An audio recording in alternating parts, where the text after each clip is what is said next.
Russell Westbrook is averaging 6 turnovers per game. He's shooting 47% from the free throw line. He is shooting 17% from the 3-point line.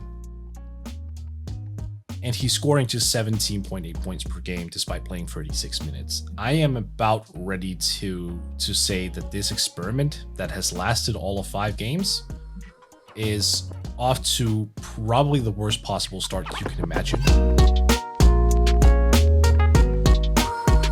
And Mort, I know my bookie offered odds on shorting the Lakers and shorting Russell Westbrook to win MVP. You would be hammering those odds because we need to talk about the Lakers as early season slow starters, to put it kindly. They are 2-3 right now. LeBron James has missed the last 2 games with an ankle injury, so that has to be taken into account, of course. But they did just have Russell Westbrook healthy, Anthony Davis healthy, and they lost to the Oklahoma City Thunder. Yeah. That's impressive. I could probably beat the Thunder at this point. Right. So how concerned are you about the Lakers and about Russ in particular, who had, not only did he have a triple-double against the Thunder, he had a quadruple-double of 20 points, 14 rebounds, 13 assists, and 10 turnovers. And it's not going to count as a quadruple double, by the way, because apparently negative stats don't count into the equation for whatever reason. Oh, really? Oh, that's a bummer. Yeah, I'm pretty sure it works like that. Yeah. So Russell Westbrook is averaging 6 turnovers per game. He's shooting 47% from the free throw line. He is shooting 17% from the 3-point line. And he's scoring just 17.8 points per game despite playing 36 minutes. I am about ready to say that this experiment that has lasted all of 5 games is off to probably the worst possible start you can imagine. And I understand that it takes time for high usage players to gel. I mean, when you go back and look at the Heat when they got together in 2010, I think they started, I could be misremembering, but I think they started their first season together 19-19 or something of that sort. They were very like flirting with 500 throughout the first half of the season. So I'm not ruling anything out, but his play style is just so disruptive and not in a good way. I just don't understand why the Lakers did what they did here. Again, maybe it's the whole Tinseltown mentality, stars over everything. But like, you would be so much better served having role players alongside LeBron and AD and Carmelo and whoever. How is this going to work out at all? More throwback Carmelo Anthony games? Yeah, because that's reasonable to expect for someone who's 37,000 years old. Yeah, I mean, I don't know, man. I mean, it could very easily be 1-4, or 1-4 right now. They beat the Spurs in overtime. They needed a huge fourth quarter comeback to force overtime and beat the Spurs there. I'm more concerned about the Lakers than I am the Nets. Oh, without question. Right? Yeah. Yeah, without question. Okay. Because I mean, if you tell me Kyrie is not going to play a single minute for them this season, I'd probably still be more concerned about the Lakers, and that's going to be closer. But like, knowing there's the prospect of getting Kyrie back, like that's not even factoring into my call. Like, I'm assuming he's out. Oh wow. Yeah, I mean, because at least KD and Harden fit together well. Right. Exactly. The fit here is ridiculously bad.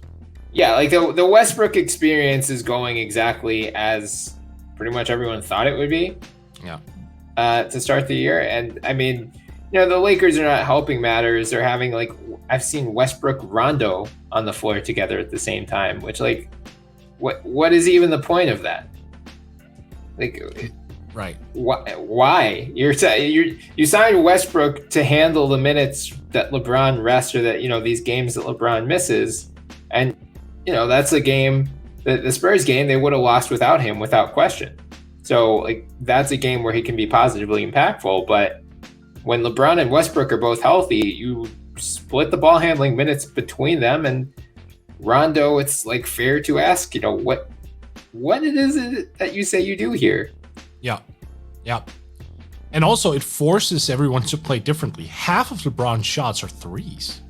Yeah. Like, that's not his game. I understand he's hitting 48% of them. Like, what he's done from three-point line has been outstanding, but I also don't think this is sustainable. LeBron James is not going to end the season averaging almost 5 made triples per game. That's not going to happen. He's not going to turn into Steph Curry. Like, that's not him. Those numbers will come back down to earth, but if he's being used as the spacer, like, you're screwed. That's not how you optimize LeBron freaking James. LeBron acting as the spacer? No. And then I think, God, I didn't want to talk about this, but I think we have to, Brian.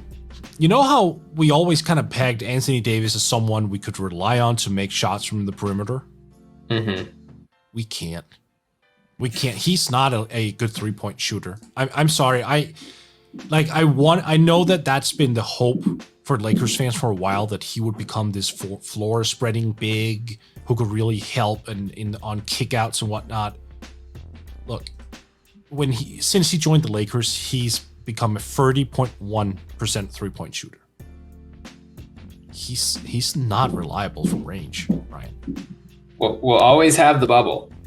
We'll always have the bubble, and that's about it. Yeah. I mean, because that it's becoming more and more clear that was just an outlier shooting performance from him. Yeah. Rather than that was like a sign of things to come. Right. And you're right. It's a completely fair concern. I saw some stat floating around earlier that I think he's played 55% or so of his minutes at center. Mm-hmm. And they have a net rating of like minus 7.2 or something along those lines in those minutes, which is just not what you would expect for how much clamoring there is for like, why are they playing DeAndre Jordan? They need to play Anthony Davis at center right away.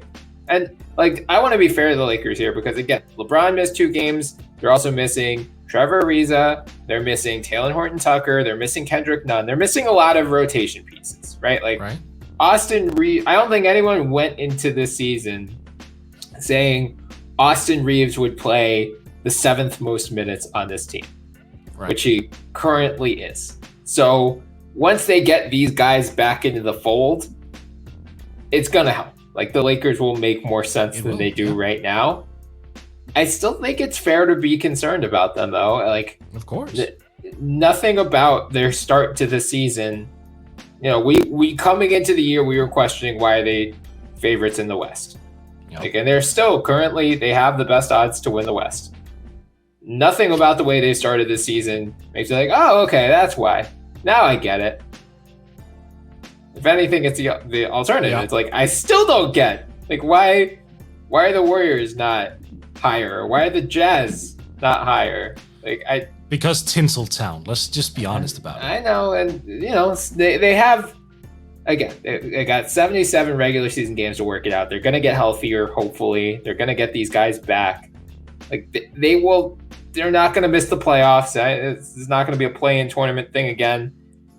Unless AD or LeBron go down for a long stretch. But, well, I mean, Davis has played all 5 games this year so far, so he's probably due. I'm literally looking at the Lakers Spurs box score on ESPN, and as the second video, it is AD goes down holding his knee. So, yeah, you're right. Final destination is coming for Anthony Davis.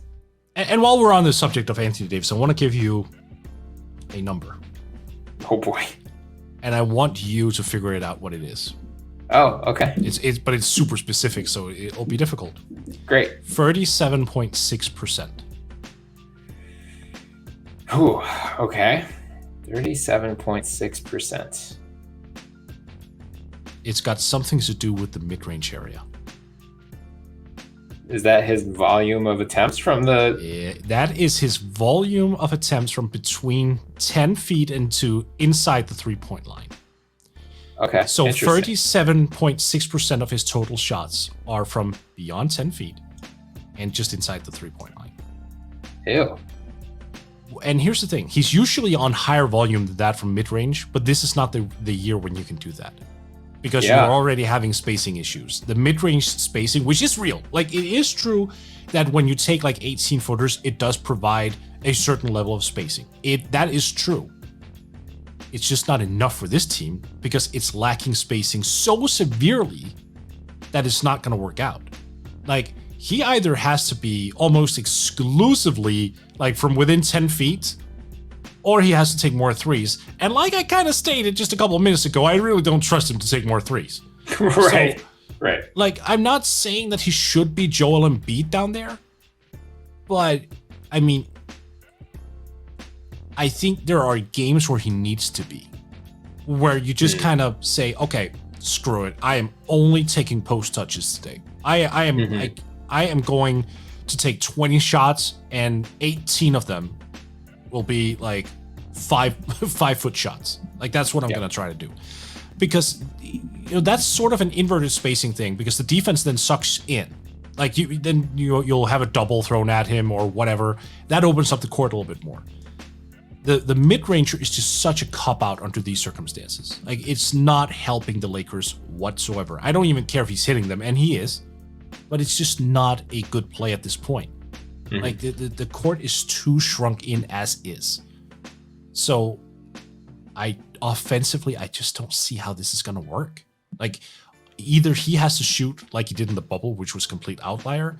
Russell Westbrook will have to become a sniper, or LeBron James will have to sustain becoming Stephen Curry. None of those things seem realistic, Brian. No, they do not.